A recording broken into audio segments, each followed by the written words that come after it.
अस्सलाम वालेकुम everyone. I hope you all are fine and doing good. Last video के अंदर हम लोगों ने डिस्कस किया था कि हमने किस तरह से एसे को इजीली पास करना है। What is the easiest strategy to pass the English essay, जिसमें मैंने आपको 5 सिंपल और इजीएस्ट स्टेप्स बताए थे। And today we are going to know that what is the easiest way to make essay outline so that you can pass your essay with guarantee कि 100% आपका essay पास होगा। Because if your outline is not good और आपकी outline जो है वो flawed है, तो फिर it is very difficult for you to pass your essay exam. So today I'm going to tell you the easiest way to create the English essays outline, और फिर उसके बाद we would see कि हमने इसके ऊपर किस तरह से काम करना है।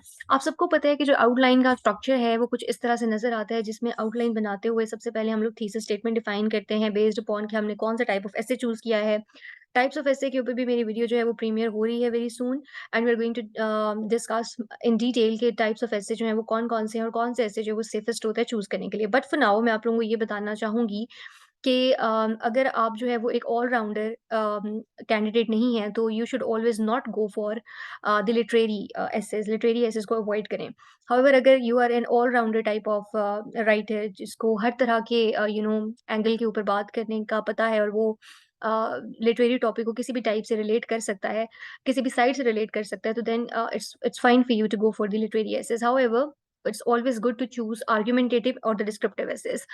हम लोग क्या करते हैं कि सबसे पहले थीसिस स्टेटमेंट डिफाइन करते हैं। थीसिस स्टेटमेंट को डिफाइन करने के लिए सबसे पहले हम लोगों ने ये आइडेंटिफाई करना होता है कि थीसिस स्टेटमेंट जो है उसके अंदर हम लोगों ने किस तरह का मेटाफर यूज करना है, किस तरह का इडियम यूज करना है, और हमने थीसिस स्टेटमेंट में अपना स्टांस क्या लेना है। सो थीसिस स्टेटमेंट बेसिकली ये होती है कि हम लोग अपना स्टांस डायरेक्टली कन्वे कर देते हैं। हम एग्जामिनर को बता देते हैं कि हमारी किसी भी टॉपिक के ऊपर क्या टेक है, क्या हम उस चीज से एग्री करते हैं, डिसएग्री करते हैं, या फिर हमारा उसके ऊपर कोई न्यूट्रल ओपिनियन है। यूजुअली ये सजेस्ट किया जाता है कि हमें न्यूट्रल रहने की ज़रूरत नहीं होती। We have to take a side and we have to prove that, because essay is a debate, and debate के अंदर आपने अपने पॉइंट को प्रूव करना होता है।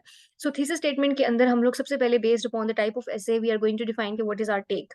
It should be fancy, it should be accurate, it should not have any sort of grammatical error.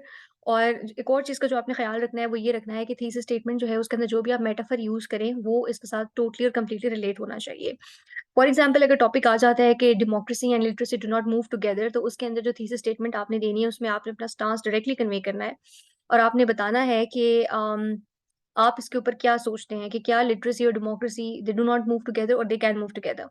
So if it's me, अगर मैं अपनी बात करूं तो मैं क्या कहूंगी कि मैं जो स्टेटमेंट इसके ऊपर बनाऊंगी थीसिस स्टेटमेंट में, मैं ये बनाऊंगी कि democracy, the flower of democracy can not flourish without the water of literacy. जिसमें मैंने ये बता दिया है कि डेमोक्रेसी और literacy they do not go hand in hand. Similarly हम लोग अगली जो एक बहुत इंपॉर्टेंट हमने स्टेप इसके अंदर लेना होता है वो होता है की टर्म्स को डिफाइन करने का। आप लोगों के ऐसे में कुछ डिफरेंट की टर्म्स होते हैं, उनको डिफाइन करने की जरूरत होती है। For example governance, good governance, Islamophobia, इसी तरह से वो सस्टेनेबल डेवलपमेंट, ह्यूमन डेवलपमेंट, इस तरह की जो आपकी टर्म्स होती हैं जिनको डिफाइन करने की ज़रूरत होती है, जो कॉमन टर्म्स नहीं होती, उनको आप डिफाइन करते हैं हार्डली दो एक पॉइंट्स के अंदर। इससे ज़्यादा आपने पॉइंट्स नहीं उसमें देने होते।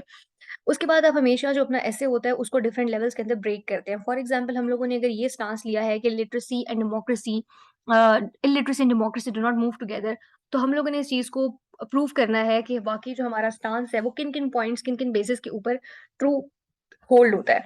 सो हम क्या करेंगे, उसमें जो कॉजेज़ या इम्पैक्ट्स बताएँगे, या जो भी हम लोगों ने हाउ का जो क्वेश्चन है उसको जो एड्रेस करना है, उसके अंदर हम लोग social factors, economic factors, political factors जो है ना उनको उसपे ब्रेक करके बताएँगे अपने आंसर को। सिमिलरली हम इसको इंडिविजुअल, नेशनल और इंटरनेशनल लेवल के ऊपर भी डिवाइड कर सकते हैं।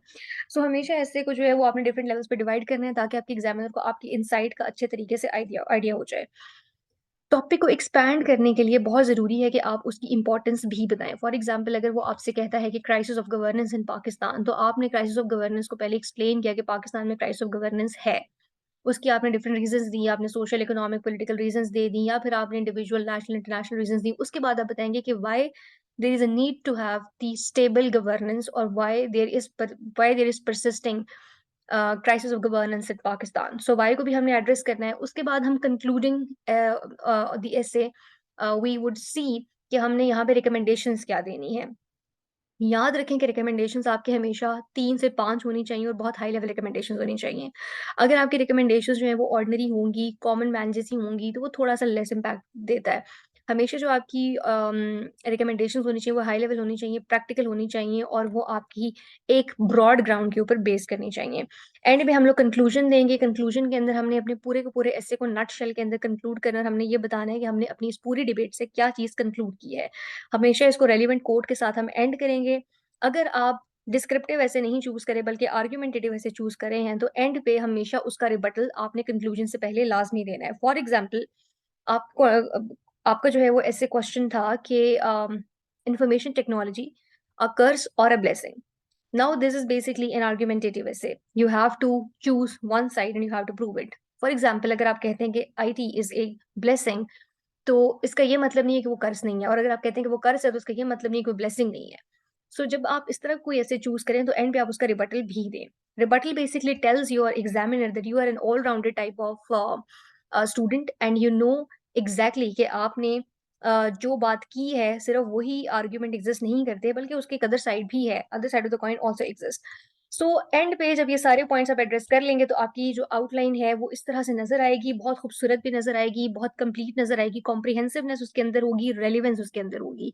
याद रखें कि जब भी आप ऐसे एक आउटलाइन बनाएं तो हमेशा उसको बार बार टॉपिक के साथ रिलेट करें और देखें कि कहीं ऐसी चीज तो नहीं है कि आपके टॉपिक से वो डेविएट हो रही हो। मोर ओवर एक और चेक जो आपने रखना है वो ये रखना है कि आपने जो आपकी क्वेश्चन की स्टेटमेंट है उसी को बेसिकली उसी के वर्ड्स को यूज करते हुए आपने आउटलाइन के अंदर अपनी डिफरेंट हेडिंग्स बनानी है और अपने डिफरेंट आर्ग्यूमेंट्स को पेश करना है। आई होप आपको मेरी ये वीडियो पसंद आई होगी और ये आपके लिए इन्फॉर्मेटिव हुई होगी। I wish you all very good luck. Thank you.